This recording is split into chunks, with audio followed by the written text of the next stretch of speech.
जय हिंद। स्वागत है आप सभी का अपने यूट्यूब परिवार बीए सेमेस्टर वाला में। गुरु जाम्बेश्वर विश्वविद्यालय मुरादाबाद और उससे संबंधित यानी जो उससे एफिलेटेड कॉलेज हैं, सभी कॉलेजों में आपके एग्जाम होंगे बीए सेकंड सेमेस्टर में जियोग्राफी के। जियोग्राफी में आपको पढ़ना क्या होता है सेकंड सेमेस्टर में, ह्यूमन जियोग्राफी के एग्जाम होंगे। एग्जाम कब होंगे सर? तो 15 जून 2026 को एग्जाम होने वाले हैं। और किस विश्वविद्यालय में एग्जाम होंगे?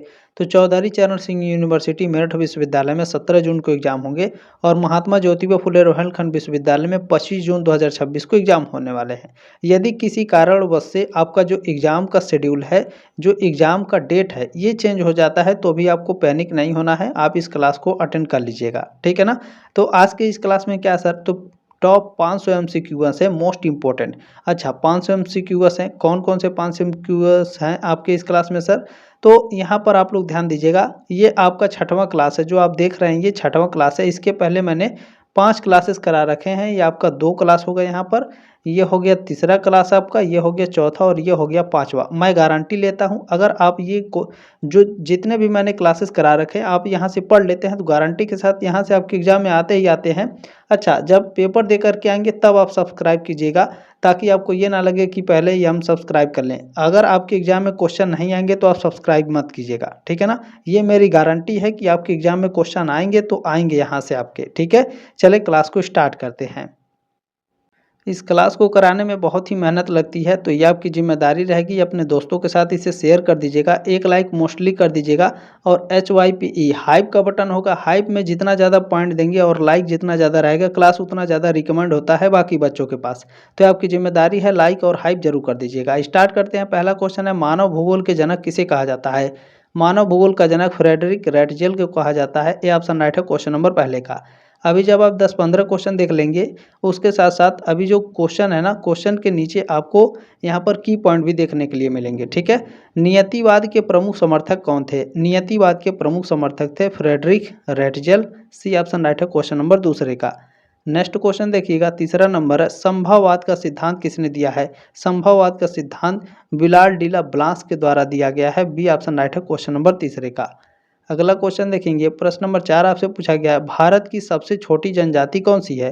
भारत की सबसे छोटी जनजाति अगर देखा जाए तो ये अंडमानी है। ए ऑप्शन राइट है क्वेश्चन नंबर 4 का।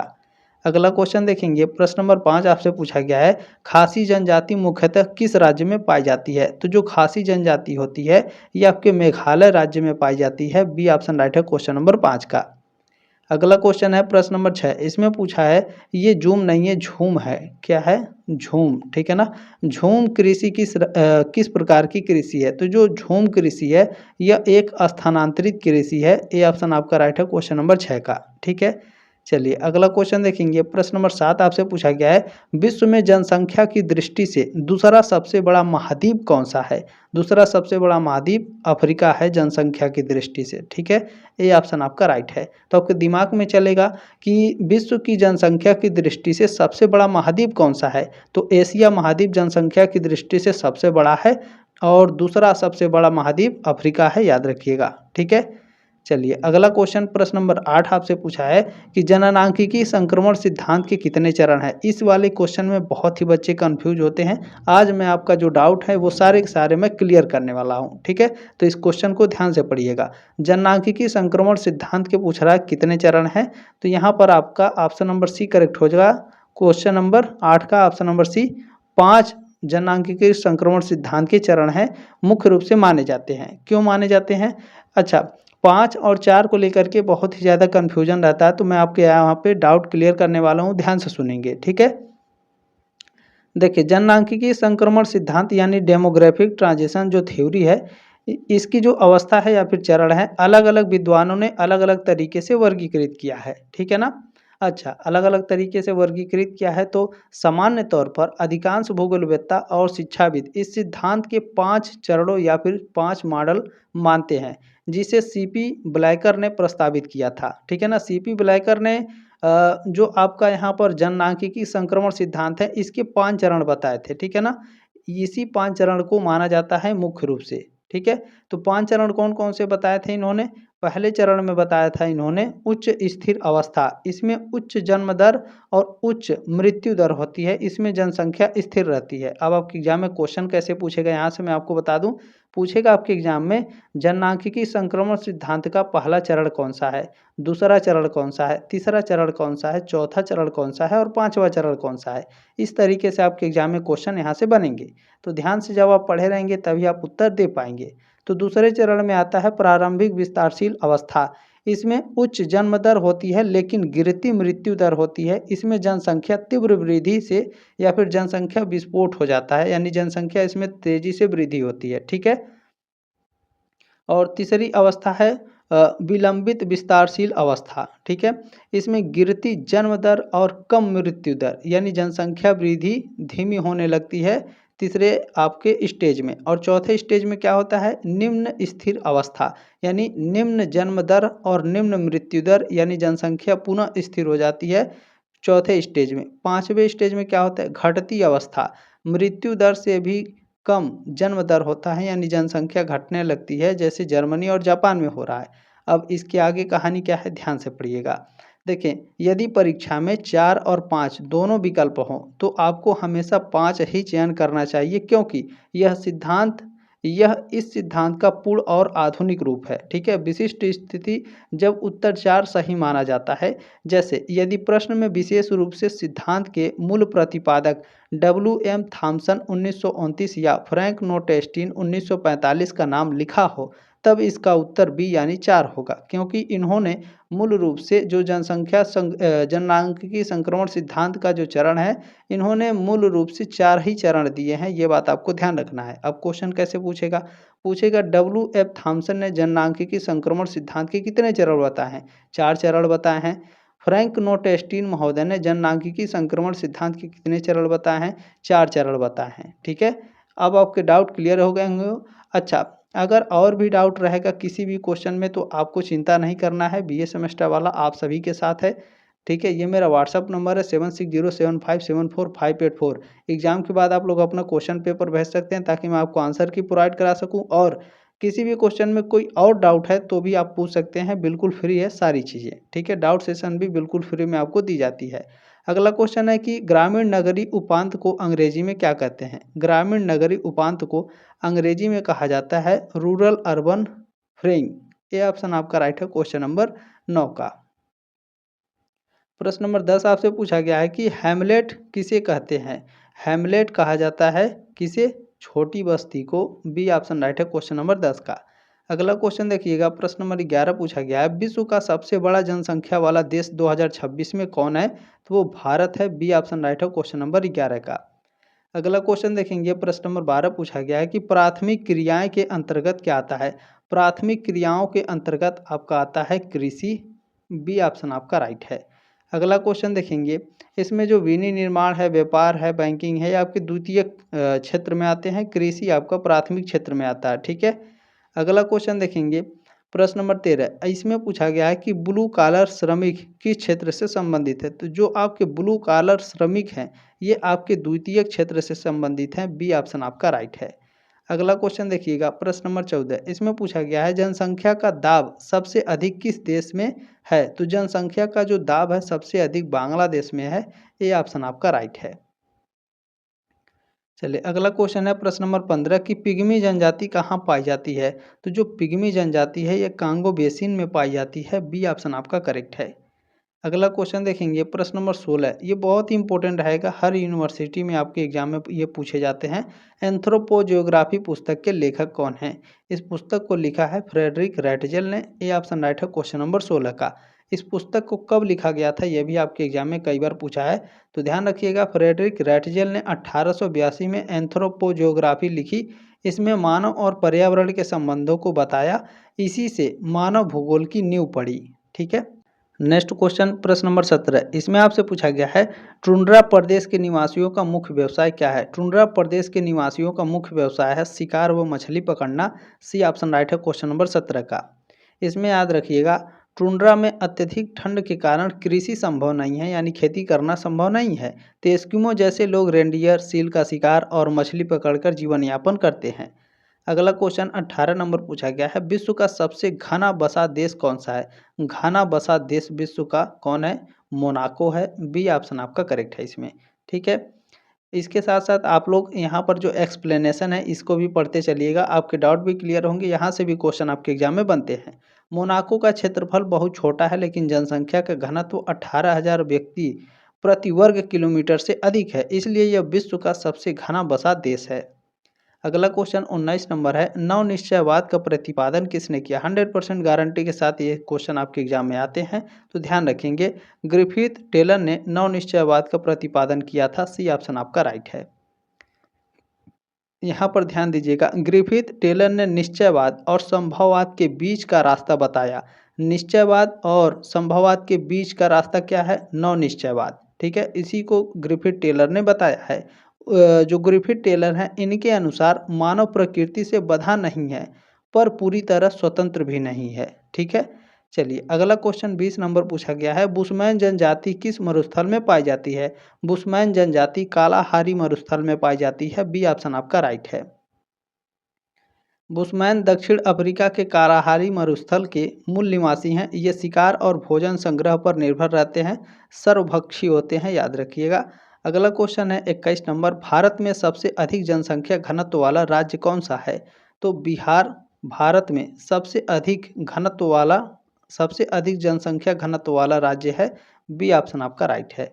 ठीक है, देखिए 2011 की जनगणना के अनुसार बिहार का जनसंख्या घनत्व 1006 व्यक्ति प्रति वर्ग किलोमीटर है, जो भारत में सबसे अधिक है। उपजाऊ मैदान मुख्य कारण है। ठीक है, अगला क्वेश्चन 22 नंबर है कि चक्रीय बस्ती किस नदी के किनारे पाई जाती हैं? तो जो आपकी चक्रीय बस्ती होती है ये चंबल नदी के किनारे पाई जाती हैं। सी ऑप्शन आपका करेक्ट है क्वेश्चन नंबर 22 का।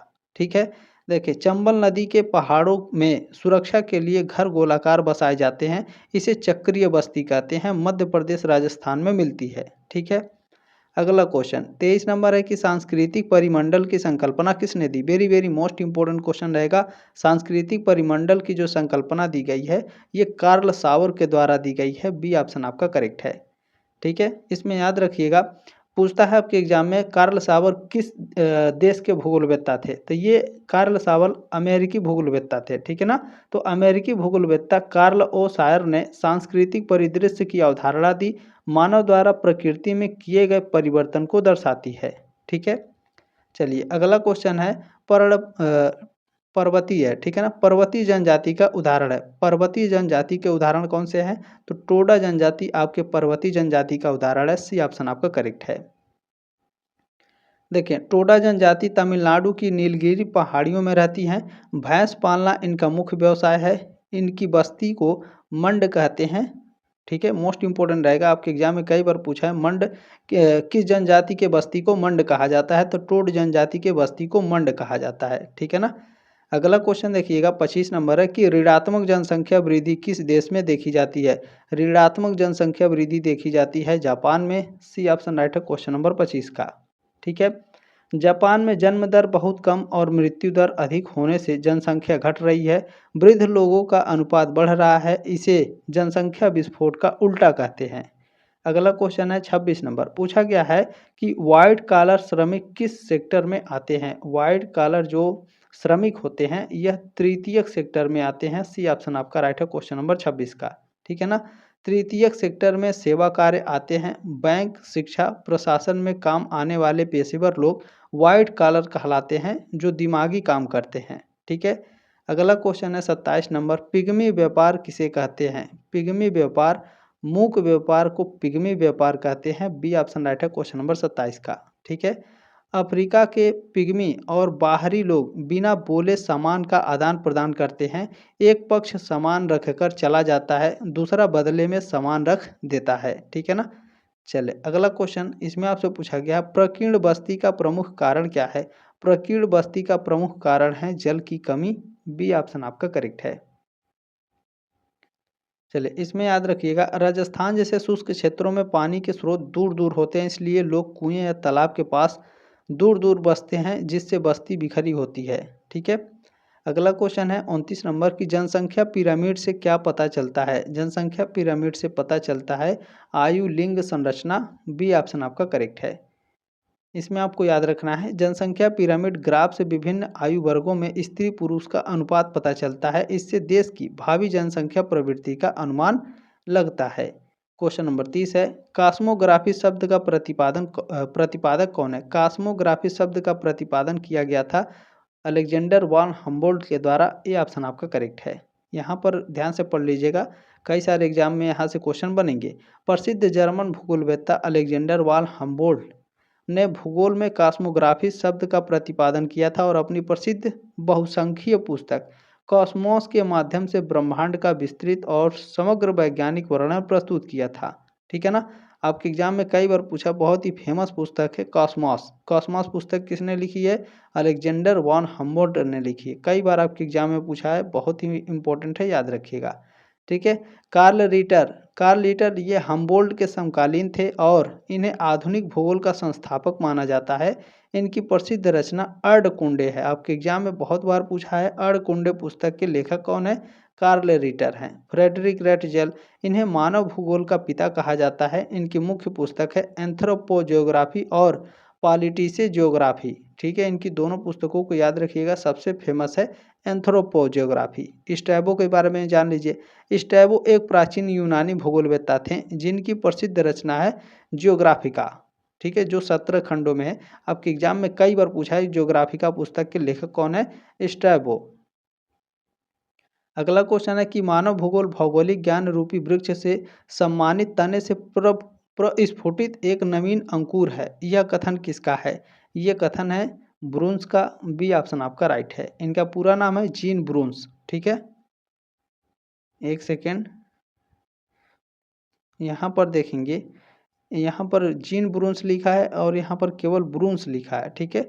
अच्छा, अभी ये एक्सप्लेनेशन हम लोग पढ़ेंगे, ये क्लियर हो जाएगा। फ्रांसीसी भूगोलवेत्ता जीन ब्रूंस ने मानव भूगोल को परिभाषित करते हुए यह कहा, उनका मानना था कि भूगोल की नवीनतम शाखा है। अच्छा, यहाँ पर जो ऑप्शन नंबर इसमें सी करेक्ट हो जाएगा आपका। ठीक है ना। यहाँ पर देखिए टाइपिंग में, हालांकि दोनों आपके यहाँ पे सही हैं। ये टाइपिंग में आपके एग्जाम में ऐसा नहीं आएगा। अगर एग्जाम में ऐसा आएगा तो ऑप्शन नंबर सी आप लगाइएगा। जीन ब्रूंस इनका पूरा नाम है। यहाँ पर आधा नाम लिखा है तो आधा नाम वाला ऑप्शन सही नहीं होगा, पूरा नाम वाला ऑप्शन यहाँ पे सही होना चाहिए आपका। ठीक है, जीन ब्रूंस आपका राइट आंसर है, ध्यान रखिएगा। ठीक है, चलिए अगला क्वेश्चन देखिएगा, प्रश्न नंबर 32। इसमें आपसे पूछा गया है, किर्गिज जनजाति का मुख्य व्यवसाय क्या है? किर्गिज जनजाति का मुख्य व्यवसाय है चलवासी पशुचारण, या फिर डायरेक्ट आपके एग्जाम में लिखा रहेगा केवल पशुचारण। ठीक है, तो ध्यान रखिएगा, किर्गिज जनजाति का मुख्य व्यवसाय है पशुचारण या फिर चलवासी पशुचारण। देखिए टाइपिंग में कभी कभी गलती हो जाती है, तो इसको लेकर के ज़्यादा आप पैनिक मत होइएगा, मैं हूँ आपके साथ। ठीक है। मध्य एशिया के स्टेपी घास के मैदानों में किर्गिज लोग भेड़ बकरी घोड़े पालते हैं। मौसम अनुसार एक स्थान से दूसरे स्थान पर जाते रहते हैं। अगला क्वेश्चन है, देखें, हृदय स्थल सिद्धांत का संबंध किससे संबंधित है ना? हृदय स्थल जो सिद्धांत है, इसका संबंध किससे है? इसका संबंध है राजनीतिक भूगोल से। ठीक है, बी ऑप्शन राइट है क्वेश्चन नंबर 33 का। ध्यान रखिएगा, मैकिंडर ने 1904 में हृदय स्थल सिद्धांत दिया। इसके अनुसार जो पूर्वी यूरोप पर शासन करेगा वह विश्व पर शासन करेगा। यह राजनीति भूगोल का सिद्धांत है। ठीक है। अगला क्वेश्चन 34 नंबर पूछा गया है, भारत में थारू जनजाति मुख्यतः कहाँ पाई जाती है? भारत में जो थारू जनजाति है यह मुख्यतः उत्तराखंड के तराई क्षेत्रों में पाई जाती हैं। बी ऑप्शन राइट है क्वेश्चन नंबर 34 का। ठीक है ना। ठीक है, हाँ बिल्कुल, 33 का ऑप्शन नंबर बी आपका करेक्ट है। ठीक है, चलिए 34 का ऑप्शन नंबर बी करेक्ट है। यहाँ पर एक्सप्लेनेशन देख लीजिएगा आप लोग। ठीक है, थारू जनजाति उत्तराखंड, उत्तर प्रदेश और बिहार के तराई क्षेत्रों में निवास करती है। कृषि इनका मुख्य व्यवसाय है। मलेरिया प्रतिरोधी ये माने जाते हैं। ठीक है। अगला क्वेश्चन है 35 नंबर। इसमें आपसे पूछा गया है, एक सेकेंड, चलिए क्वेश्चन नंबर 35 है, इग्लू किस प्रकार का आवास है? तो जो आपका इग्लू होता है ये अस्थाई आपका आवास होता है। ठीक है ना। अस्थाई क्यों होता है अभी आपको पता चल जाएगा। इग्लू आपका, ठीक है, अस्थाई आपका आवास होता है। देखें आपके एग्जाम में कई बार पूछा है कि इग्लू किसका आवास होता है, तो इग्लू एस्किमो लोगों का आवास होता है। अच्छा, एस्किमो लोगों का आवास होता है, तो ये बर्फ़ के टुकड़ों से अपना इग्लू बनाते हैं, अपना घर बनाते हैं या अपना आवास बनाते हैं। यह शीत ऋतु में शिकार के दौरान अस्थायी निवास होता है। गर्मी में ये चमड़े के तंबू में रहते हैं। ठीक है ना, क्लियर हो गया आपका। चले क्वेश्चन नंबर 36। इसमें पूछा गया है, एशिया महाद्वीप की जनसंख्या विश्व जनसंख्या का कितना प्रतिशत है? तो 60% है। सी ऑप्शन आपका करेक्ट है। आगे देखिएगा, इसमें याद रखेंगे एशिया विश्व का सबसे अधिक जनसंख्या वाला महाद्वीप है। चीन और भारत के कारण यहाँ विश्व की लगभग 60% जनसंख्या निवास करती है। अगला क्वेश्चन है 37 नंबर, बहुत ही इंपॉर्टेंट क्वेश्चन रहेगा। डांगर बैंक क्यों प्रसिद्ध है? तो जो डांगर बैंक है मत्स्य क्षेत्र के लिए प्रसिद्ध है, यानी मछली क्षेत्र के लिए। ठीक है, बी ऑप्शन आपका करेक्ट है। उत्तरी सागर में स्थित डांगर बैंक विश्व का प्रमुख मत्स्य क्षेत्र है। यहाँ ठंडी और गर्म जलधाराएं मिलती हैं जिससे प्लैंकटन अधिक होते हैं। ठीक है, अगला क्वेश्चन 38 नंबर है कि नागा जनजाति का संबंध किस राज्य से है? नागा जनजाति का जो संबंध है नागालैंड राज्य से है। बी ऑप्शन आपका करेक्ट है।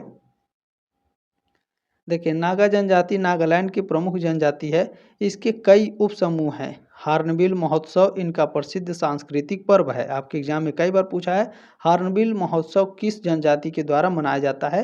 तो नागा जनजाति के द्वारा मनाया जाता है। नेक्स्ट क्वेश्चन देखिएगा 39 नंबर है, प्रिंसिपल ऑफ ह्यूमन ज्योग्राफी के लेखक कौन है? प्रिंसिपल ऑफ ह्यूमन ज्योग्राफी पुस्तक लिखी गई है एल्सवर्थ हंटिंगटन के द्वारा। बी ऑप्शन आपका राइट है। ठीक है ना, चलिए इसमें याद रखिएगा अमेरिकी भूगोलवेत्ता हंटिंगटन ने 1920 में यह पुस्तक लिखी। इसमें जलवायु का मानक जीवन पर प्रभाव बताया। निश्चयवादी विचारधारा के समर्थक थे, याद रखिएगा। आपके एग्जाम में कई बार पूछा है हंटिंगटन किस विचारधारा के प्रवर्तक हैं या किस विचारधारा के समर्थक है? निश्चयवादी विचारधारा। अगला क्वेश्चन है सेमांग जनजाति कहाँ पाई जाती है? सेमांग जनजाति मलेशिया में पाई जाती है। बी ऑप्शन आपका करेक्ट है। ठीक है, सेमांग मलेशिया के वर्षा वनों में रहने वाली नेग्रिटो जनजाति है। ये आखेट यानी शिकार और भोजन संग्रह पर निर्भर है। कद में ये छोटे होते हैं, ये भी आपको याद रखना है। अगला क्वेश्चन है कि ग्रैंड बैंक किस महासागर में स्थित है? तो जो ग्रैंड बैंक है आपका ये अटलांटिक महासागर में स्थित है। बी ऑप्शन आपका करेक्ट है। इसमें आपको याद रखना है न्यू फाउंडलैंड के तट पर स्थित ग्रैंड बैंक उत्तरी अटलांटिक का प्रसिद्ध मत्स्य क्षेत्र है। लेब्राडोर या गल्फ स्ट्रीम के मिलने से मछलियां यहाँ पर अधिक पाई जाती हैं। ठीक है ना, लेब्राडोर की धारा और जो गल्फ स्ट्रीम की धारा है इसके मिलने से यहाँ से मछलियां अधिक पाई जाती हैं। ठीक है, अगला क्वेश्चन है कि पारिस्थितिक एकता का सिद्धांत किसने दिया? पारिस्थितिक एकता का जो सिद्धांत है ये अलेक्जेंडर वान हम्बोल्ट के द्वारा दिया गया था। ये ऑप्शन आपके यहाँ पे करेक्ट है। ठीक है, अलेक्जेंडर वान हम्बोल्ट ने बताया कि प्रकृति के सभी तत्व एक दूसरे से जुड़े हैं। इसे कॉस्मिक एकता या पारिस्थितिक एकता कहते हैं। आधुनिक भूगोल के जनक माने जाते हैं अलेक्जेंडर वान हम्बोल्ट। ठीक है, अगला क्वेश्चन है कि टोडा जनजाति की झोपड़ी को क्या कहते हैं? टोडा जनजाति की जो झोपड़ी होती है इसे मंड कहा जाता है। बी ऑप्शन आपका राइट है। अभी ऊपर आपको मैंने पढ़ाया भी था। ठीक है, देखिए नीलगिरी पहाड़ियों की टोडा जनजाति अर्ध बेलनाकार झोपड़ियों में रहती है जिसे मंड कहते हैं। ये भैंस पालने के लिए प्रसिद्ध हैं।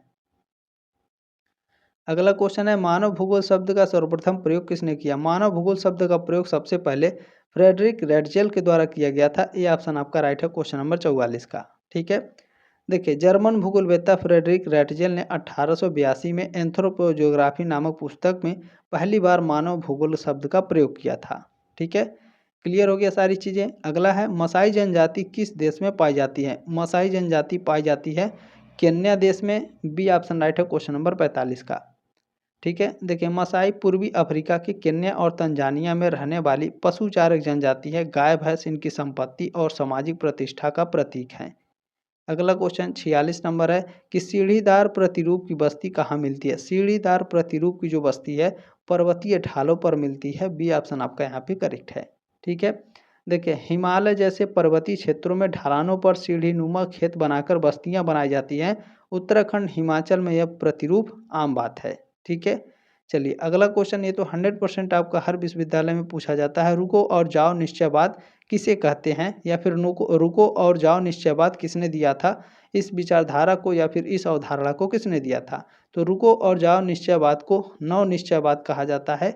बी ऑप्शन आपका यहाँ पे करेक्ट है। ठीक है ना, इसको दिया किसने था? स्टॉप एंड गो डिटर्मिनिज्म की अवधारणा को ग्रिफिथ टेलर के द्वारा दिया गया था। रुको और जाओ निश्चयवाद की अवधारणा ग्रिफिथ टेलर के द्वारा दिया गया था। ठीक है, इनके अनुसार प्रकृति लाल बत्ती की तरह मानव को रोकती है पर रास्ता खुद चुनने देती है।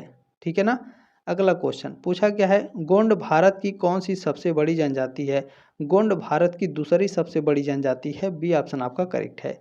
कैसे सर? तो ध्यान रखिएगा, भील भारत की सबसे बड़ी जनजाति है। 2011 की जनगणना के अनुसार अनुसूचित जनजातियों की कुल आबादी में भीलों की हिस्सेदारी लगभग 38% है। इसके बाद गोंड जनजाति भारत का दूसरा सबसे बड़ा आदिवासी समूह है। सबसे बड़ी जनजाति भारत की भील है, दूसरी सबसे बड़ी जनजाति गोंड है। आपके एग्जाम में कई बार पूछा है भील को लेकर के, ठीक है, याद रखिएगा। अर्धकुंडे पुस्तक का विषय क्या है? अर्धकुंडे पुस्तक का विषय है तुलनात्मक भूगोल, ठीक है ना। बी ऑप्शन आपका राइट है, क्वेश्चन नंबर 49 का। इसमें याद रखना आपको, कार्ल रिटर ने 19 खंडों में अर्धकुंडे लिखी। इसमें विश्व के विभिन्न क्षेत्रों का तुलनात्मक अध्ययन है। इन्हें आधुनिक भूगोल का संस्थापक कहते हैं, ठीक है। चलिए, जाट मुख्यतः किन गांवों में रहते हैं? तो गढ़ी गांव में जाट मुख्यतः रहते हैं। बी ऑप्शन आपका करेक्ट है। देखिए, हरियाणा पश्चिमी यूपी में जाट समुदाय गढ़ी नामक सुरक्षित गांव में रहता है। पहले ये सुरक्षा की दृष्टि से मिट्टी की ऊंची दीवारों से घिरे होते थे, ठीक है। अगला क्वेश्चन इसमें पूछा गया है, संस्कृति शब्द का सर्वप्रथम प्रयोग भूगोल में किसने किया? संस्कृति शब्द का प्रयोग भूगोल में किया था कार्ल सावर ने सबसे पहले। बी ऑप्शन आपका यहाँ पे करेक्ट है, ठीक है। कार्ल सावर ने 1925 में सांस्कृतिक परिदृश्य की अवधारणा दी। उन्होंने बताया कि संस्कृति मानव द्वारा भूदृश्य में किया गया परिवर्तन है। अगला क्वेश्चन इसमें पूछा गया है, टाइगा प्रदेश का मुख्य व्यवसाय क्या है? टाइगा प्रदेश का मुख्य व्यवसाय है लकड़ी चीरना। सी ऑप्शन आपका करेक्ट है, ठीक है। देखें, साइबेरिया कनाडा के टाइगा वनों में शंकुधारी वृक्ष मिलते हैं। यहाँ की नरम लकड़ी कागज माचिस बनाने के काम आती है, इसलिए लकड़ी उद्योग मुख्य है, ठीक है। अगला क्वेश्चन पूछा गया है, आदि मानव का मुख्य व्यवसाय क्या था? आदि मानव का जो थे आदि मानव, इनका मुख्य व्यवसाय भोजन संग्रह था या फिर आखेट। आपके ऑप्शन में लिख करके देता है आखेट या फिर शिकार, ठीक है। इस तरीके से आपके एग्जाम में लिख करके देता है ऑप्शन में, तो याद रखिएगा, या भोजन संग्रह, आखेट या फिर शिकार। 54 का ऑप्शन नंबर सी करेक्ट है आपका। देखिए, पाषाण काल में मानव को कृषि का ज्ञान नहीं था। वह कंदमूल, फल और जानवरों का शिकार करके भोजन संग्रह करता था। खानाबदोश जीवन था, यानी खानाबदोश एक जगह से दूसरे जगह या फिर जानवरों को मारकर खाते रहते थे, है ना। नीली क्रांति का संबंध किससे है? मत्स्य उत्पादन, मछली उत्पादन से संबंधित है। बी ऑप्शन आपका यहाँ पे करेक्ट है, ठीक है। भारत में मछली उत्पादन बढ़ाने के लिए चलाए गए अभियान को नीली क्रांति कहते हैं। डॉक्टर अरुण कृष्णन को इसका जनक माना जाता है, ठीक है। अगला क्वेश्चन आपसे यहाँ पे पूछा गया, कासमास पुस्तक की रचना किसने की? कासमास पुस्तक लिखा गया है अलेक्जेंडर वाल हम्बोल्ट के द्वारा। ए ऑप्शन आपका करेक्ट है, ठीक है। अलेक्जेंडर वाल हम्बोल्ट ने 5 खंडों में कासमास लिखी। इसमें ब्रह्मांड के सभी भौतिक तत्वों का व्यवस्थित वर्णन है। आधुनिक भौतिक भूगोल की आधारशिला मानी जाती है कासमास पुस्तक, ठीक है। अगला क्वेश्चन, बद्दू जनजाति का निवास क्षेत्र है। बद्दू जनजाति का निवास क्षेत्र अरब का मरुस्थल है। ये ऑप्शन आपका यहाँ पे करेक्ट है, ठीक है। बद्दू अरब प्रायद्वीप के खानाबदोश पशुचारक हैं। ऊँट पालन इनका मुख्य व्यवसाय है। ये पानी और चारे की तलाश में एक स्थान से दूसरे स्थान घूमते रहते हैं।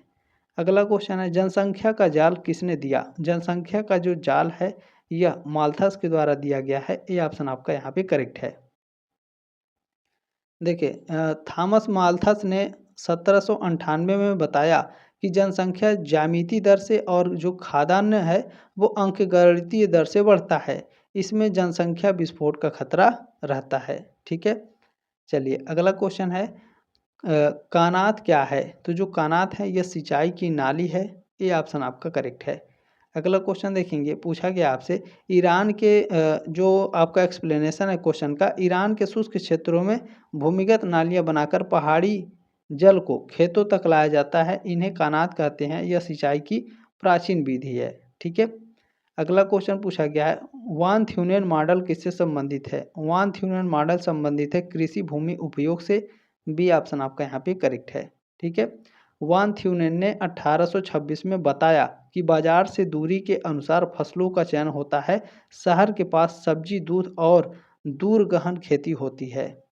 अगला क्वेश्चन 61 नंबर है कि खासी और गारो जनजातियां कहाँ मिलती हैं? खासी और गारो जनजातियां मेघालय में मिलती हैं। बी ऑप्शन आपका करेक्ट है, ठीक है ना। खासी, गारो और जयंतिया मेघालय की प्रमुख जनजातियां हैं। खासी समाज मात्र सत्तात्मक है। यहाँ संपत्ति माँ से सबसे छोटे बेटे को सबसे छोटे बेटी को मिलती है। ध्यान रखिएगा, आपके एग्जाम में कई बार पूछा है कि कौन सी जनजाति मात्र सत्तात्मक समाज से संबंधित है, तो खासी जनजाति। ठीक है ना। मेघालय में कौन कौन सी जनजातियां पाई जाती हैं? गारो, खासी और जयंतिया। ठीक है। चलिए अगला क्वेश्चन पूछा गया है आपसे, जर्मन भूगोल का संस्थापक किसे कहते हैं? जर्मन भूगोल का संस्थापक कहा जाता है कार्ल रीटर को। बी ऑप्शन आपका करेक्ट है। देखिए, कार्ल रीटर को जर्मन भूगोल का संस्थापक कहते हैं। इन्होंने भूगोल को मानवीय विज्ञान बनाया। पृथ्वी और मानव का संबंध इनका मुख्य विषय था। ठीक है। चलिए अगला क्वेश्चन देखेंगे 63 नंबर है कि चलवासी कृषि का दूसरा नाम क्या है? चलवासी कृषि का दूसरा नाम है झूम कृषि। ए ऑप्शन आपका राइट है 63 का। ठीक है। देखिए, उत्तर पूर्व भारत में जंगल काटकर जलाकर खेती की जाती है। कुछ साल बाद भूमि छोड़ देते हैं। इसे झूम, पोदू, बेवर आदि नामों से जाना जाता है। ठीक है। अगला क्वेश्चन है कि जनसंख्या भूगोल के जनक कौन है? मोस्ट इंपोर्टेंट क्वेश्चन रहेगा। जनसंख्या भूगोल के जनक है ट्रीबार्थ। ठीक है, ट्रीबार्था आपके जनसंख्या भूगोल के जनक हैं। ये ऑप्शन आपका यहाँ पे करेक्ट हो जाएगा। ठीक है। देखिए, अमेरिकी भूगोलवेत्ता ग्लेन टी ट्रीबार्था ने 1953 में जनसंख्या भूगोल को व्यवस्थित विज्ञान बनाया। इन्हें जनसंख्या भूगोल का जनक कहा जाता है। अगला क्वेश्चन है कि बिरहोर जनजाति का मुख्य व्यवसाय क्या है? बिरहोर जनजाति का मुख्य व्यवसाय है रस्सी बनाना। ठीक है, बी ऑप्शन आपका यहाँ पे करेक्ट है। अब यहाँ याद रखिएगा, झारखंड की बिरहोर जनजाति जंगल में बबूल की छाल लाकर रस्सी बनाती हैं। ये अर्ध खानाबदोश है और भोजन संग्रह पर निर्भर है। अगला क्वेश्चन क्या है? संस्कृति की पालना किसे कहते हैं? मोस्ट इंपोर्टेंट क्वेश्चन रहेगा, कई बार आपके एग्जाम में पूछा है। नदी घाटी, संस्कृति की पालना कहा जाता है नदी घाटी को। ये ठीक है, ऑप्शन नंबर ए यहाँ पे करेक्ट है क्वेश्चन नंबर 66 का। ठीक है। देखिए, नील नदी, सिंधु नदी, दजला, फरात नदी जैसे जो नदी घाटियाँ हैं प्राचीन सभ्यताएं में विकसित हुई। उपजाऊ मिट्टी और पानी के कारण इन्हें संस्कृति का पालना कहते हैं। ठीक है। अगला क्वेश्चन, ग्रामीण बस्ती का वर्गीकरण सर्वप्रथम किसने किया? ग्रामीण बस्ती का वर्गीकरण सबसे पहले डिमांजिया ने किया था। बी ऑप्शन आपका करेक्ट है यहाँ पे। देखिए, फ्रांसीसी भूगोलवेत्ता डिमांजिया ने आकार और प्रतिरूप के आधार पर ग्रामीण बस्तियों का वर्गीकरण किया। सघन, प्रकीर्ण, पल्ली आदि प्रकार की बस्तियां इन्होंने बताई थी। अगला क्वेश्चन है, माओरी जनजाति किस देश की है? माओरी जनजाति न्यूजीलैंड की है। बी ऑप्शन आपका यहाँ पे करेक्ट है। ठीक है। देखिए, माओरी न्यूजीलैंड के मूल निवासी हैं। ये पोलिनेशियन समूह से, आपके एग्जाम में कई बार पूछा है कि जो माओरी जनजाति है ये किस समूह से आते हैं? तो पोलिनेशियन समूह से आते हैं। ठीक है। हाका नामक युद्ध नृत्य इनकी प्रसिद्ध संस्कृति पहचान है। अगला क्वेश्चन देखिएगा, यहाँ पे पूछा गया है, मानव एक सक्रिय कर्ता है, यह विचारधारा है, यह संभववाद विचारधारा है। बी ऑप्शन आपका यहाँ पे करेक्ट है। ठीक है ना। बिलाल डी ला ब्लांस के अनुसार प्रकृति मानव को अवसर देती है, बाध्य नहीं करती। मानव अपनी बुद्धि और तकनीक से प्रकृति को बदल सकता है। ठीक है। अगला क्वेश्चन पूछा गया है, कयांग क्या है? तो जो कयांग है ये जंगली गधा है। बी ऑप्शन आपका करेक्ट है। ठीक है। तिब्बत के पठार पर पाया जाने वाला जंगली गधा कयांग कहलाता है। यह ऊंचाई पर रहने वाला जीव है और तिब्बतियों के लिए महत्वपूर्ण है। अगला क्वेश्चन पूछा गया है, geography in the 20th century के लेखक कौन है? इस पुस्तक को लिखा गया है ग्रिफिथ टेलर के द्वारा। बी ऑप्शन आपका राइट है। बहुत ही फेमस पुस्तक है, कई बार आपके एग्जाम में पूछ चुका है। ग्रिफिथ टेलर ने 1951 में यह पुस्तक लिखी। इसमें 20वीं सदी के भौगोलिक विचारों का विकास बताया। नवनिश्चयवाद के प्रमुख समर्थक हैं। अगला क्वेश्चन इसमें पूछा गया है, अनुसूचित जनजाति का दर्जा किस अनुच्छेद में है? अनुसूचित जनजाति का जो दर्जा है अनुच्छेद 342 में है। 72 का ऑप्शन नंबर ए करेक्ट है आपका। भारतीय संविधान के अनुच्छेद 342 में राष्ट्रपति को जनजातियों को अनुसूचित जनजाति घोषित करने का अधिकार है। संसद इसमें संशोधन कर सकती है। अगला क्वेश्चन है, देखें, पैटर्न लेस बस्ती कहाँ मिलती है? पैटर्न लेस बस्तियां पाई जाती हैं सतपुड़ा की पहाड़ियों में। बी ऑप्शन आपका करेक्ट है। ठीक है। मध्य प्रदेश के सतपुड़ा क्षेत्र में ऊंची नीची भूमि के कारण मकान बिना किसी क्रम के बने होते हैं। इन्हें पैटर्न लेस या आकारहीन बस्ती कहते हैं। अगला क्वेश्चन देखिएगा 74 नंबर, आर्थिक मानव की संकल्पना किसने दी? आर्थिक मानव की संकल्पना दी गई है एडम स्मिथ के द्वारा। ए ऑप्शन आपके यहाँ पे करेक्ट है। ठीक है ना। एडम स्मिथ ने बताया कि मानव हमेशा अधिकतम लाभ चाहता है। यह तार्किक भूगोल की मुख्य अवधारणा है जहां मानव तर्कसंगत आर्थिक निर्णय लेता है। अगला क्वेश्चन है संथाल हुल कब हुआ था, है ना। संथाल हुल कब हुआ था? संथाल हुल हुआ था आपका 1855 में। ए ऑप्शन राइट है 75 का, ठीक है ना। अच्छा, ये है क्या संथाल हुल है क्या सर जी? तो देखिए 1855 में सिंधु कान्हू के नेतृत्व में संथाल जनजाति ने अंग्रेजों और जमींदारों के शोषण के विरुद्ध विद्रोह किया। इसे संथाल हुल कहते हैं, ठीक है। चलिए अगला क्वेश्चन पूछा गया है प्राकृतिक प्रदेश की संकल्पना किसने दी? प्राकृतिक प्रदेश की संकल्पना हर्बर्टसन के द्वारा दी गई है। ए ऑप्शन आपका यहाँ पे करेक्ट है, ठीक है। एजे हर्बर्टसन ने 1905 में जलवायु, वनस्पति, मिट्टी के आकार पर या फिर मिट्टी के आधार पर विश्व को प्राकृतिक प्रदेशों में बांटा। यह क्षेत्रीय भूगोल का आधार बना। अगला है मोस्ट इम्पोर्टेंट भील जनजाति का सबसे बड़ा मेला है। भील जनजाति का सबसे बड़ा मेला बेड़ेश्वर मेला है। ये ऑप्शन आपका यहाँ पे करेक्ट है, ठीक है ना। देखिए राजस्थान के डूंगरपुर में माही सोम और जाखम नदी के संगम पर बेड़ेश्वर मेला लगता है। इसे आदिवासियों का कुंभ भी कहते हैं। अगला क्वेश्चन पूछा गया है जनसंख्या वृद्धि की त्रिगुणात्मक अवस्था किसने बताई? क्या कह रहा है जनसंख्या वृद्धि की त्रिगुणात्मक अवस्था ये बताई गई है WM थॉम्सन के द्वारा। सी ऑप्शन आपका राइट है, ठीक है ना। देखिए थॉम्सन ने 1929 में जननांगिकी संक्रमण की 3 अवस्थाएं बताई। अच्छा, इन्होंने 4 अवस्थाएं बताई थी लेकिन यहाँ पर 3 अवस्था दिया गया है, कोई बात नहीं। बाद में नॉटस्टीन ने इसी 4 अवस्थाओं में विकसित किया। विकासशील देश दूसरी अवस्था में है, ठीक है ना। ध्यान रखिएगा थॉम्सन ने 1929 में जननांगिकी संक्रमण की 3 अवस्थाएं बताई थी और नॉटस्टीन ने 4 अवस्था बताई थी, ठीक है ना। क्लियर हो गया। चलिए नाम लेकर के पूछेगा तो अलग अलग आपके ये चेंज हो जाएंगे क्वेश्चन के हिसाब से, जैसे मैंने आपको एक्सप्लेन करके बताया था, ठीक है। अगला क्वेश्चन है रेड इंडियन का मूल निवास था। रेड इंडियन का जो मूल निवास है यह उत्तरी अमेरिका था। बी ऑप्शन आपका राइट है 79 का, ठीक है ना। देखें कोलंबस ने अमेरिका पहुंचकर वहां के मूल निवासियों को भारतीय समझकर इंडियन कहा। इनके शरीर का रंग तांबे जैसा होने से रेड इंडियन कहलाए। अगला क्वेश्चन है मानव पारिस्थितिकी शब्द किसने दिया? मानव पारिस्थितिकी शब्द दिया गया था बैरोज के द्वारा। ये ऑप्शन आपका राइट है, ठीक है ना। देखें SH बैरोज ने 1923 में मानव पारिस्थितिकी शब्द दिया। यह मानव और उसके पर्यावरण के बीच संबंधों का अध्ययन करता है। भूगोल की नवीनतम शाखा है, ठीक है।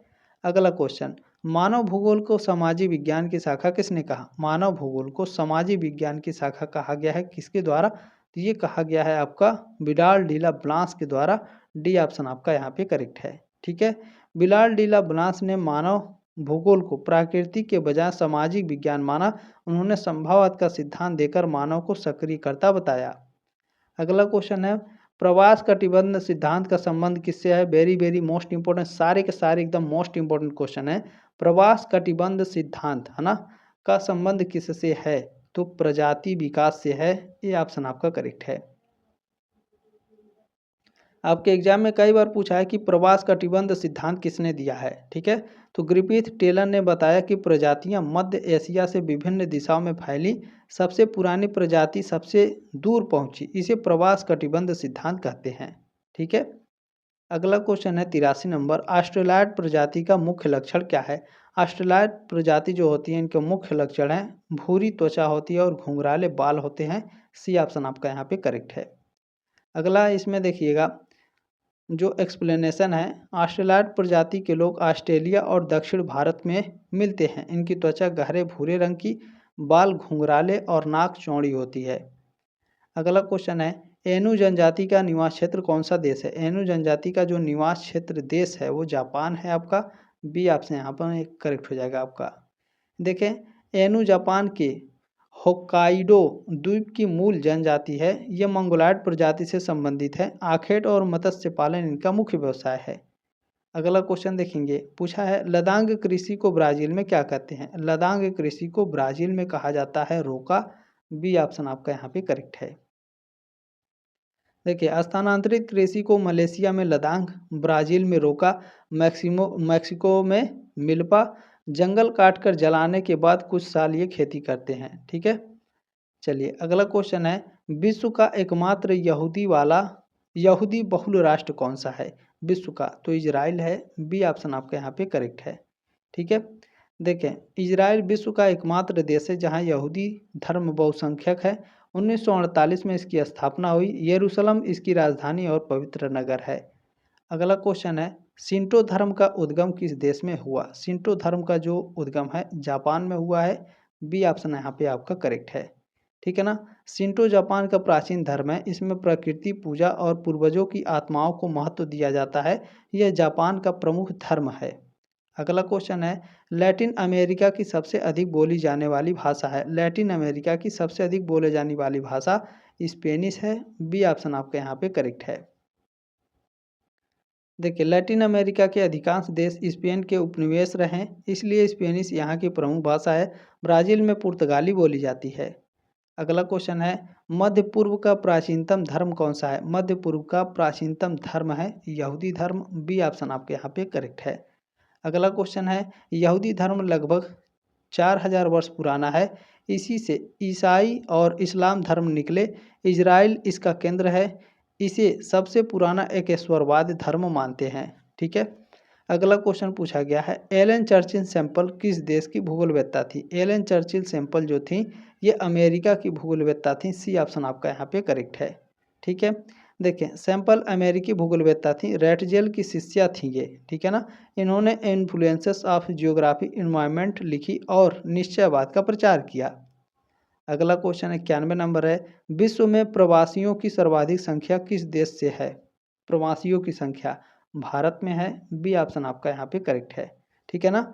देखें यूएन की जो रिपोर्ट है 2024 के अनुसार भारत के लगभग 1.8 करोड़ लोग विदेश में रहते हैं। खाड़ी देशों और अमेरिका में भारतीय प्रवासियों की संख्या सबसे अधिक है। अगला क्वेश्चन है, आदि मानव समाज का या फिर आदि मानव का विकास किस काल में हुआ? आदि मानव का विकास पूछ रहा है किस काल में हुआ है? ठीक है, तो ये मायोसीन काल में हुआ है। आपका बी ऑप्शन राइट है। अच्छा, यहाँ पर आपका ये आदि मानव का जो विकास है ये प्लायोसीन युग में हुआ है, मायोसीन युग में नहीं हुआ है। ए ऑप्शन राइट हो क्वेश्चन नंबर 92 का। ठीक है ना। क्लियर हुआ? बिल्कुल ध्यान से देखिएगा, अभी आपके डाउट क्लियर हो जाएंगे। लगभग 50 लाख वर्ष पहले प्लायोसीन युग में मानव का विकास शुरू हुआ। इसी काल में ऑस्ट्रेलोपिथेकस नामक आदि मानव के अवशेष मिले हैं। ठीक है। अगला क्वेश्चन है 93 नंबर, भूमध्य रेखा से ध्रुवों की ओर त्वचा का रंग बदलता है। कैसे बदलता है? तो काले से सफ़ेद। ठीक है, ये ऑप्शन आपका राइट है। देखिए भूमध्य रेखा पर तेज धूप से बचने के लिए त्वचा में मेलेनिन अधिक होता है, रंग काला होता है। ध्रुवों की ओर धूप कम होने से रंग गोरा होता है। ठीक है।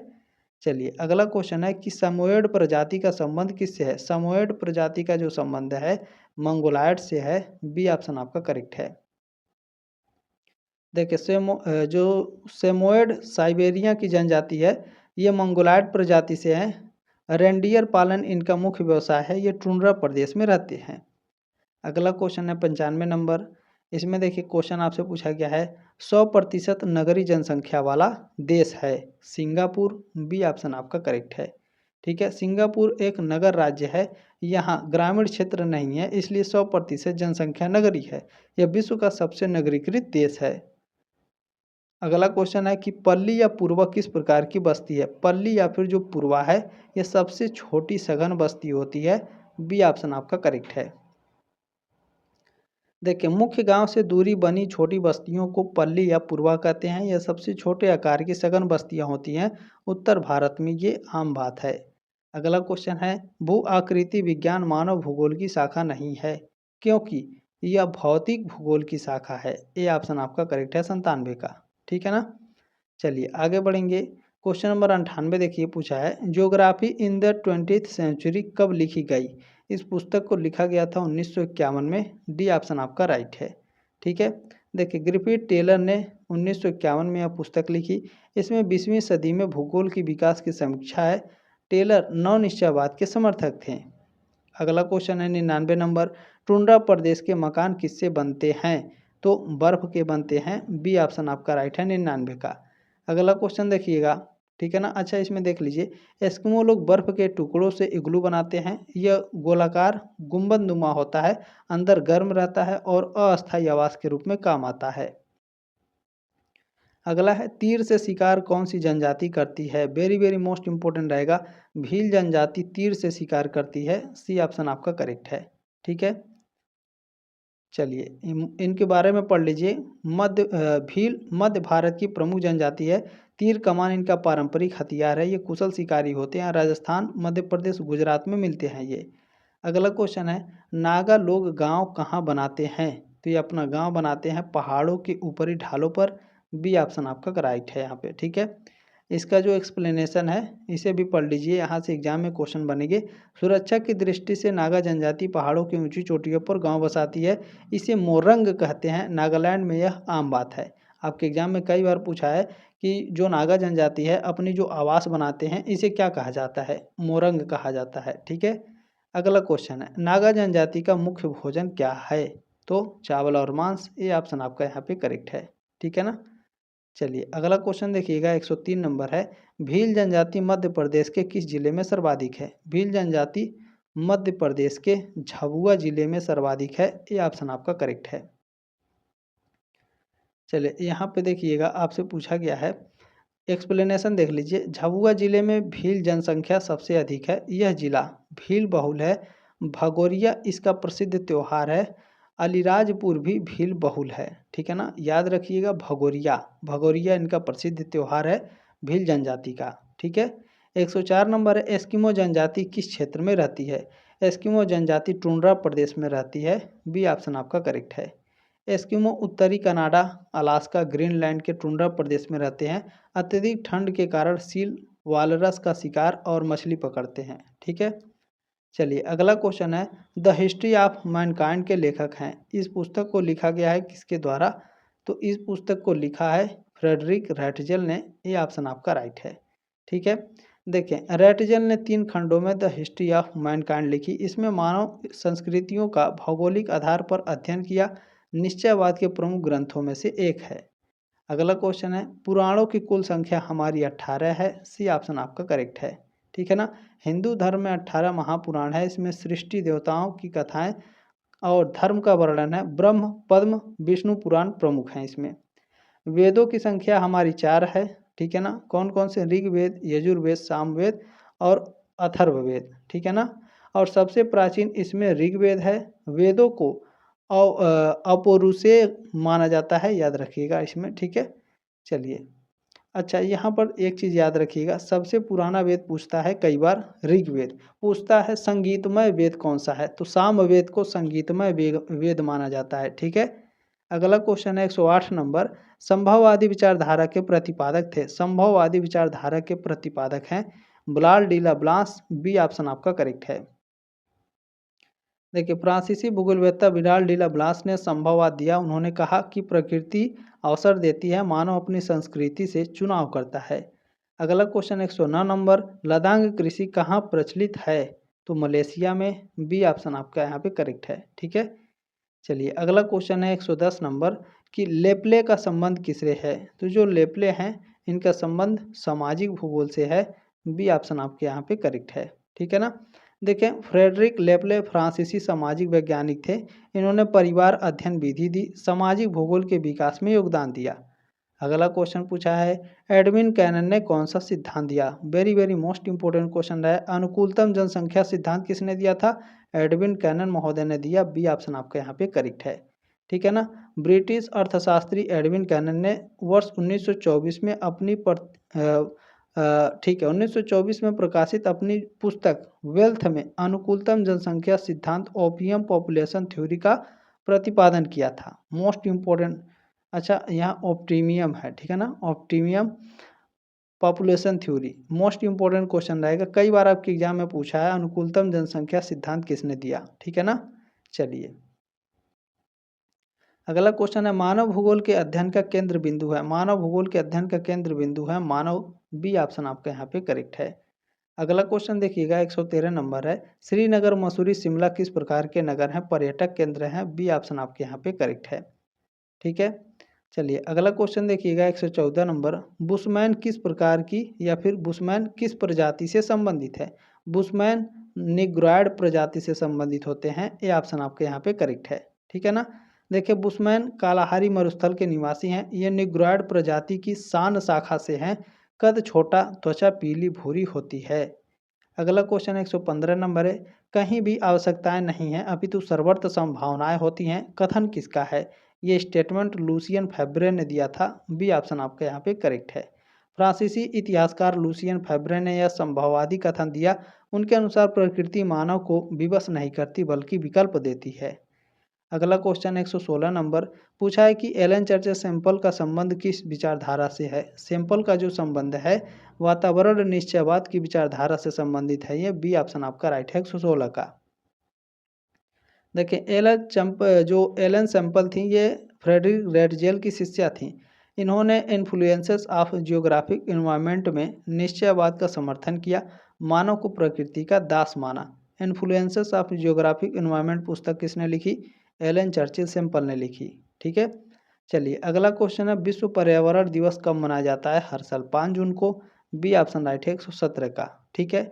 1972 में स्टॉकहोम सम्मेलन में यूएन ने 5 जून को विश्व पर्यावरण दिवस घोषित किया। पर्यावरण संरक्षण के प्रति जागरूकता फैलाना उद्देश्य है। अगला क्वेश्चन क्या है? प्रजातियों के वर्गीकरण का आधार है। क्या आधार है? शारीरिक बनावट। ये ऑप्शन आपका करेक्ट है यहाँ पे। ठीक है ना। प्रजाति वर्गीकरण में या फिर प्रजाति वर्गीकरण त्वचा का रंग, बाल, नाक, कद, सिर के आकार जैसे शारीरिक लक्षणों पर आधारित होते हैं। मानसिक सामाजिक लक्षण आधार नहीं है, याद रखिएगा। अगला क्वेश्चन है भारत में कौन सी जनजाति पाई जाती है? भारत में भील जनजाति पाई जाती है। डी ऑप्शन आपका करेक्ट है। ठीक है। भील भारत की सबसे बड़ी जनजाति है। एस्किमो टुंड्रा किर्गिज मध्य एशिया, बुशमैन कालाहारी में मिलते हैं। भील मध्य प्रदेश, राजस्थान, गुजरात में रहते हैं। ठीक है। अगला क्वेश्चन 120 नंबर है। जनसंख्या वितरण को सर्वाधिक प्रभावित करता है कौन? जलवायु। बी ऑप्शन आपका यहाँ पे करेक्ट है। चलिए अगला क्वेश्चन है 121 नंबर। फ्रेडरिक रेडजेल किस विचारधारा के समर्थक थे? निश्चयवाद के। ये ऑप्शन आपका करेक्ट है। ठीक है। फ्रेडरिक रेडजेल ने बताया कि मानव प्रकृति का दास है। जलवायु धरातल मानव के रहन सहन स्वभाव को निश्चित करते हैं। इसे निश्चयवाद कहते हैं। अगला क्वेश्चन 122 नंबर। 2026 में विश्व का सबसे अधिक जनसंख्या वाला देश भारत है। ये ऑप्शन आपके यहाँ पे करेक्ट है 122 का। अगला क्वेश्चन है 123 नंबर। ग्रिफिथ टेलर के अनुसार प्रथम जनजाति है। ग्रिफिथ टेलर के अनुसार प्रथम जनजाति है निग्रोइड जनजाति। ये ऑप्शन आपका राइट है। ठीक है ना। प्रवास कटिबंध सिद्धांत के अनुसार निग्रोइड जनजाति सबसे पहले मध्य एशिया से निकली और सबसे दूर अफ्रीका ऑस्ट्रेलिया पहुंची, इसलिए यह प्राचीनतम है। अगला क्वेश्चन 124 नंबर है। टेलुबर का संबंध किससे है? टेलुबर का जो संबंध है ये जनसंख्या सिद्धांत से संबंधित है। ये ऑप्शन आपका करेक्ट है। टेलुबर ने जनसंख्या वृद्धि के आर्थिक प्रभावों का अध्ययन किया। अनुकूलतम जनसंख्या सिद्धांत के समर्थकों में से एक थे। अगला क्वेश्चन 125 नंबर है। डेमांजिया ने किसका वर्गीकरण किया? डेमांजिया ने वर्गीकरण किया है ग्रामीण बस्ती का। बी ऑप्शन आपका करेक्ट है। डेमांजिया किस देश के भूगोलवेत्ता थे? तो फ्रांसीसी भूगोलवेत्ता थे डेमांजिया। इन्होंने आकार प्रतिरूप के आधार पर ग्रामीण बस्तियों का वर्गीकरण किया। सघन, अर्धसघन, प्रकीर्ण प्रकार की बस्तियों के प्रकार में बताए हैं। ठीक है। ब्रुन्स का पूरा नाम क्या था या फिर ब्रुन्स का पूरा नाम क्या है? इनका पूरा नाम है जीन ब्रुन्स। ये ऑप्शन आपका यहाँ पे करेक्ट है। ठीक है ना। जीन ब्रुन्स फ्रांसीसी भूगोलवेत्ता थे, याद रखिएगा। अगला क्वेश्चन है लूसियन फैब्रे किस देश के थे? जो लूसियन फैब्रे हैं यह किस देश के थे, है ना? तो ये आपके थे फ्रांस के। फ्रांसीसी भूगोलवेत्ता थे लूसियन फैब्रे। 27 का बी ऑप्शन आपका करेक्ट है। चलिए 128 नंबर क्वेश्चन है। कार्ल सावर ने कौन सी संकल्पना दी? कार्ल सावर ने संकल्पना दी थी सांस्कृतिक परिदृश्य का। ये ऑप्शन आपका राइट है। ऊपर मैंने इसके बारे में आपको पढ़ा दिया है। ठीक है ना। कार्ल सावर जो थे ये अमेरिकी भूगोलवेत्ता थे। इन्होंने 1925 में बताया कि प्रकृति मानव को सांस्कृतिक परिदृश्य में बदलता है। यह मानव भूगोल की महत्वपूर्ण संकल्पना है। अगला क्वेश्चन है नेपाल किस महाद्वीप में है? एशिया महाद्वीप में। बी ऑप्शन आपका करेक्ट है। ठीक है। अगला क्वेश्चन देखिएगा, यहाँ पे आपसे पूछा गया है राजधानी भाषा किस ठीक है, राजस्थानी भाषा किस राज्य में बोली जाती है? राजस्थानी भाषा आपका राजस्थान में बोली जाती है। बी ऑप्शन आपका करेक्ट है। ठीक है ना। राजस्थानी राजस्थान की प्रमुख भाषा है। इसकी कई बोलियां हैं। मारवाड़ी, मेवाड़ी, ढूंढाड़ी, हाड़ौती देवनागरी लिपि में लिखी जाती हैं, ये याद रखिएगा। अगला क्वेश्चन है, ब्राज़ील, अंगोला तथा मोजाम्बिक की प्रमुख भाषा है कौन सी? पुर्तगाली है। बी ऑप्शन आपका करेक्ट है। ठीक है ना। चलिए अगला क्वेश्चन देखेंगे 132 नंबर। ट्रिवार्था को किसका जनक कहते हैं? ट्रिवार्था को जनक कहा जाता है जनसंख्या भूगोल का। बी ऑप्शन आपका राइट है। ठीक है। ग्लेन ट्रिवार्था ने 1953 में जनसंख्या भूगोल को व्यवस्थित रूप दिया। इन्होंने इसे भूगोल की स्वतंत्र शाखा के रूप में स्थापित किया है। ठीक है। अगला क्वेश्चन है, क्लार्क का संबंध किस सिद्धांत से है? क्लार्क का जो संबंध है ये अनुकूलतम जनसंख्या सिद्धांत से है। बी ऑप्शन राइट है क्वेश्चन नंबर 133 का। क्लियर हो गया। चलिए अगला क्वेश्चन देखिएगा। इसमें आपसे पूछा गया है कि माइक्रोजेंथ क्या है? माइक्रोजेंथ के बारे में पूछ रहा है, तो सबसे छोटे नगर को माइक्रोजेंथ कहते हैं। ये ऑप्शन राइट है 134 का। ठीक है। अच्छा, जो माइक्रोजेंथ या फिर माइक्रोपोलिस जो होते हैं, ये सबसे छोटे आकार का नगर होता है। इसकी जनसंख्या 5000 से कम होती है। यह गांव और कस्बे के बीच की कड़ी होती है माइक्रोजेंथ। ठीक है। चलिए अगला क्वेश्चन है, भूमध्य रेखी वर्षा वन में कौन सी जनजाति रहती है? भूमध्य रेखी वर्षा वन में आपकी पिग्मी जनजाति रहती है। बी ऑप्शन राइट है क्वेश्चन नंबर 135 का। ठीक है ना। देखिए, पिग्मी कांगो बेसिन के घने वनों में रहते हैं। कद छोटा होता है। आखेट और भोजन संग्रह इनका मुख्य व्यवसाय है। निग्रोइड प्रजाति से ये संबंधित हैं। अगला क्वेश्चन है, रिच थोपेन किस देश के भूगोलवेत्ता थे? रिच थोपेन ये जर्मन भूगोलवेत्ता थे। बी ऑप्शन राइट है 136 का। ठीक है ना। चलें, ये भी पढ़ लीजिए। फर्डिनेंड वान रिच्थोफेन जर्मन भूगोलवेत्ता थे। चीन पर 5 खंडों की पुस्तक लिखी। सिल्क रूट शब्द इन्होंने दिया। आधुनिक भूगोल के जनक के रूप में से एक हैं। ठीक है ना। आपके एग्जाम में कई बार पूछा है कि सिल्क रूट शब्द किसने दिया है, तो रिच्थोफेन ने। ठीक है। अगला क्वेश्चन 137 नंबर है, जॉर्डन की प्रमुख जनसंख्या किस धर्म की है? जॉर्डन की जो प्रमुख जनसंख्या है इस्लाम धर्म की है। बी ऑप्शन आपका राइट है। अगला क्वेश्चन देखिएगा 138 नंबर है, फिलीपींस का प्रमुख धर्म कौन सा है? फिलीपींस का प्रमुख धर्म है ईसाई। सी ऑप्शन आपका राइट है। अगला क्वेश्चन है 139 नंबर, अरब मरुस्थल में कौन सी जनजाति रहती है? अरब मरुस्थल में बद्दू जनजाति रहती है। ये ऑप्शन राइट है 139 का। ठीक है। अगला क्वेश्चन देखिएगा 140 नंबर है, मंगोलायड प्रजाति की मुख्य पहचान है। मंगोलायड प्रजाति की मुख्य पहचान है इनकी त्वचा पीली होती है, इनकी आंखें तिरछी होती हैं। बी ऑप्शन आपका राइट है। ठीक है। अच्छा, यहाँ पर एक्सप्लेनेशन पढ़ लीजिएगा। मंगोलायड प्रजाति के लोगों की त्वचा पीली, बाल काले, सीधे, आंखें तिरछी होती हैं। चीन, जापान, मंगोलिया में मिलते हैं। अगला क्वेश्चन 141 नंबर, संथाल जनजाति कहाँ पाई जाती है? झारखंड में। बी ऑप्शन आपका करेक्ट है। ठीक है। चलिए यहाँ पढ़ लीजिएगा। झारखंड में संथाल जनजाति पाई जाती है। पश्चिम बंगाल, ओडिशा की बड़ी जनजाति है। कृषि मुख्य व्यवसाय इनका। सोहराई इनका प्रमुख त्यौहार। आपके एग्जाम में कई बार पूछा है, बहुत इंपॉर्टेंट रहेगा। सोहराई, ठीक है। सोहराई किस जनजाति का मुख्य त्यौहार है? संथाल जनजाति का मुख्य त्यौहार है। ठीक है। चलिए अगला क्वेश्चन है, हटिंगटन किस विचारधारा के थे? तो जो सैमुअल पी हटिंगटन है ये जलवायु निश्चयवाद विचारधारा के थे। बी ऑप्शन आपका यहाँ पे करेक्ट है। ठीक है। चलिए अगला क्वेश्चन है, गोंड जनजाति का मुख्य राज्य है। गोंड जनजाति का मुख्य राज्य क्या है? मध्य प्रदेश। ये ऑप्शन राइट है 144 का। चलिए अगला क्वेश्चन देखिएगा, प्रश्न नंबर 145 है, जीन ब्रुन्स ने मानव भूगोल को कहा। जीन ब्रुन्स ने मानव भूगोल को सामाजिक विज्ञान कहा है। बी ऑप्शन राइट है 145 का। ठीक है। अगला क्वेश्चन देखिएगा 146 नंबर है, टुंड्रा का अर्थ क्या है? टुंड्रा का अर्थ होता है वृक्षहीन मैदान। ये ऑप्शन आपका राइट है। अगला क्वेश्चन देखेंगे, प्रश्न नंबर 147 है, थारू जनजाति का निवास क्षेत्र है तो उत्तराखंड, उत्तर प्रदेश का तराई क्षेत्र। बी ऑप्शन आपका राइट है। ठीक है।